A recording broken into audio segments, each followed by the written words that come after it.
انسان لګو خيار شاه جوړاوي بلتا پلا د نصیحت سره ډکې خبرې زاراوي سکا بمومیا زارونا چې بل ازاراوي سکا بمومیا زارونا. حضرت سفیان ثوری رحمه الله فرمای چې د انسان په وړاندې د شیطان د ټولو څخه غټه وسله د فقر څخه د انسان ویره، یعنی د غربت د مسکینت د فقر څخه ویره د انسان ډیره غټه کمزوري ده او د شیطان د پاره ډیره غټه وسله ده چې بیا دی پر انسان استعمالوي. ځکه د غربت د مسکینت د فقر څخه ویره چې کله د انسان په زړه کې ځای ونیسي نو بیا د حق د لارې څخه دی لیرې سي.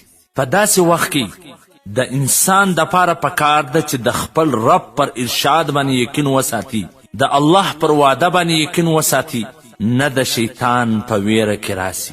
ځکه الله جل جلاله 1400 کاله د مخه انسان د دې خبرې څخه آګاه کړی و چې شیطان به تا د غربت او مسکینت څخه ویروي، خو ته ویرېږه مه. لا فرمای الشیطان یعیدکم الفقر، شیطان به تا ویروي د غربت څخه د فقر څخه، ویأمرکم بالفحشاء، د فحش و طرف ته به تا اڅوي، امر کوي به دي. نو نن مسلمانان د شیطان په دې دوکه کې راغلي دي، د غربت او مسکنت څخه ویریږي ځکه دوکې کوي، ځکه درواغ وایي، ځکه 2 لمبر شیان خرڅوي، ځکه غلاوې کوي، ځکه ناحقه د خلکو څخه پیسې او مالونه اخلي. چې شیطان دی ویروي چې مسکین بسې غریب بسې چې کند کندې بل ګورا خپل پور گزار شي.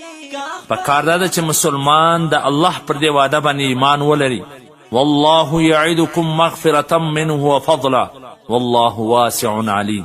الله دا وعده تاته درکوي د مغفرت او د خپل پیرزوینې. نو محترمو عزتمنو، د غربت او مسکنت څخه مه ویریږئ.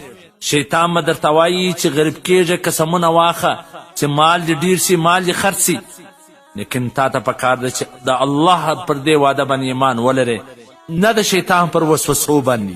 که چیرې ته په درواغو، قسمو، په طلاقو و بل ته دوکه ورکوې نو په حقیقت کې دا ته خپل ځان ته ورکوې، بل ته نه ورکوې. په دا طریقه سره چې ته هر څومره مال جمع کې، الله جل جلاله به د هغه مال څخه برکت او ستا خوشحالي او سکون لرې کړي. خواري او تکلیف به دې کښلی وي، لیکن برته به هغه مال په داسې انداز کې د سولاړ سي، په تکلیفو په دردو به د سولاړ سي.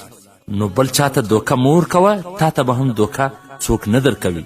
د الله پر وعدو باندې ایمان او یقین ساتئ. د شیطان په دې خبرو کې مه راځئ چې هغه تا ویروي چې غریب او مسکین بسې. والسلام. د مولوي عبدالرحمن صمیم صاحب د نشراتو څخه منتخبي ویناوي چې بل ازاراوي سکا بمومي ازارونا.